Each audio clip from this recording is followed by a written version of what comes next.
Hello, everybody. So I'd like just to talk about the main red flags to look out for early on in a relationship with somebody, because these are the main red flags that could be suggestive that you're dealing with a narcissist. So I mean, there are many things to look out for. There are many things that can be indicative of someone being a narcissist or otherwise a toxic person. But I'd like to focus on five, which to me, five key red flags that can surface early on, let's say in the first few days, weeks, or even months of a relationship.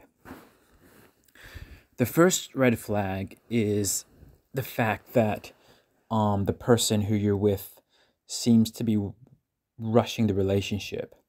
So when you're dealing with toxic people, and those people get into a new relationship, and this is specific for narcissists, they like to rush the relationship with the target rather quickly. And the reason they do that is that they want the target to really fall for them, to create a bond towards them very soon, and before the target can start to see through them. So for the narcissist, when they're in a new relationship, they always feel like they're working against time, in a sense that they need to get the target to fall for them hard before the target starts to see through the narcissist's mask and through the inconsistencies that the narcissist will inevitably show. So that's the first red flag. Has to do with the fact that narcissists rush relationships. A second red flag is how they ask lots and lots of personal questions and how they try to pry information out of you. When you're dealing with a narcissist, it's there's a unique dynamic in that oftentimes you feel like you're being interrogated by the person. And sometimes, it doesn't always necessarily bother you. Sometimes it can be quite flattering because you think the person's very interested in you. They're very much into you. That can feel very flattering. But somebody who seems to be interrogating you about things like your past relationships, the current relationships you have with your family, and if you get on well with your family or not, the people you trust, um, any traumatic events in your life, weaknesses, vulnerabilities, insecurities. The narcissist will try to map out all of those things early on. So be very careful about somebody who seems to be very interrogating of you beyond what would seem normal, because that's suggestive of somebody who's high in narcissistic traits, and you should be careful about them. A third red flag to look out for is someone who just seems to be over the top, flattering you, complimenting you, trying really hard to impress you. Not just being nice and trying to impress you in a healthy way, almost like they're trying to trap you into this imaginary version of them. They're trying to get you trapped on the idea of an imaginary version of them who's great, who thinks you can do no harm, who sees you as, the most magnificent person out there.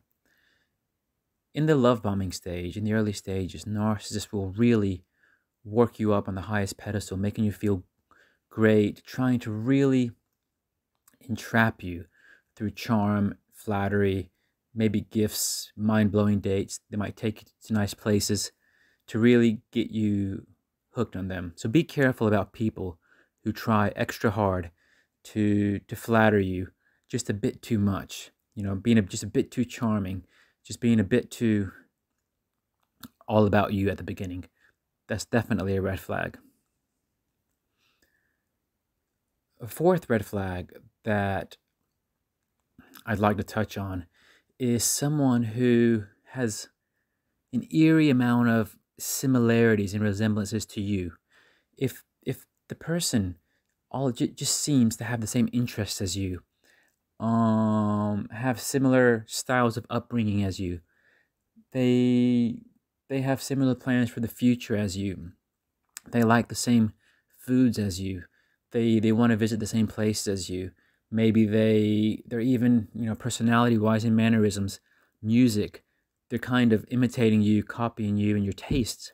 Anybody who just seems to be a bit too similar to you and a bit too perfect for you, almost like they're your soulmate. Watch out, because the narcissist is very good at coming across as somebody who's just too good to be true, like they're your soulmate, because they study the victim, they study the target rather, quite intensely at the beginning, and they're very careful not to give away too much information about themselves until they have a certain level of understanding of you, and then all of a sudden everything that they display about themselves just seems to be a perfect match to you. And they do that very, they craft that very carefully, and it's very deliberate. So be careful of people who just seem to be a perfect match for you, because chances are it's not real. And the last thing I wanted to touch on, and this is probably the most important thing, and it kind of connects with the previous four that I mentioned, is just trust your gut, trust your instincts. If you're dealing with somebody who's not healthy, who's not consistent, look, you'll know. There'll be signs. You'll pick up on it in your gut, even if you can't consciously point out what's wrong, where there's an inconsistency. Just don't ignore the red flags that are being raised within you, because if you're feeling something's off, chances are something is off. And sometimes when we feel those red flags, we try to brush it aside, justify it away, make excuses of, maybe the person has a reason for doing this or that. Look, if somebody starts to raise red flags within your gut, especially if, repeatedly, don't ignore it. That's the biggest telltale sign that there's something wrong with the person, and they should be avoided.